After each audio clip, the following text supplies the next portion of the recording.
Hello, warriors of chaos and slaves to darkness. I painted 2 lords and a sorcerer. So here is the Chaos Lord on Steed for WarHammer World. And here is for Age of Sigmar, Chaos Lord on, I'm going to call it Demonic Mount if I use it in Old World.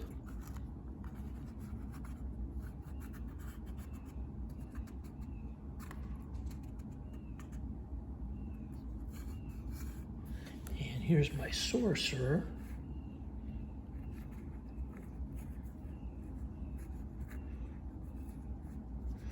So I primed these guys with Vallejo Surface Primer Black, and then I sprayed them with Abeier Iridescent Black Flash, Citadel LeadBelcher, and Citadel RuneFang. Might have been armor or something like that. It had another word in it for a highlight. So LeadBelcher 45 degrees from the bottom, RuneFang from the top. And then I used Nuln Oil to make the dark places, and I transferred it in this little container after spilling most of it in that container that Citadel has it in. It's fine for paint, I feel like, but it's not good for Nuln Oil, so I would definitely recommend transferring it to a dropper bottle. Then I did the bone places, first of all with Orruk Flesh, and then I did highlights with Wraith Bone, and I did a little bit of gray undertone on like the horns. Not really this guy's horns very much. And then I did Corn Red, because I want to tie this army into my corn army, because I want to use this guy as a proxy for my Blades of Corn Spearhead. And then I did highlights with Evil Sun Scarlet layer paint.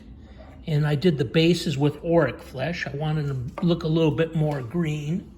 When I did the cloaks, I added Liquitex Matte Medium. Of course, it's shiny again after the iridescent paint, right? And then I took about 10 milliliters of the shifters, silver and pink Vallejo. I added 5 drops of U.S. Air Supply thinner and about 3 drops of U.S. Air Supply flow improver, and sprayed the iridescent paint over the top of it to kind of tie it all together. I went back and did some more shading on this guy, and I may do a little more too on him, you know. My experience is you can paint over them with a thin layer and they'll still be iridescent, which is pretty cool. I like the way they turned out, lots of color variation. So I was afraid to do highlights before I painted with iridescent paint. I felt like the iridescent paint would give me the highlight I want, but actually it turns out awesome in that it gives me more of a variety of colors when I do it, so I'm really liking doing that. Thank you, warriors of chaos. Thank you, slaves to darkness.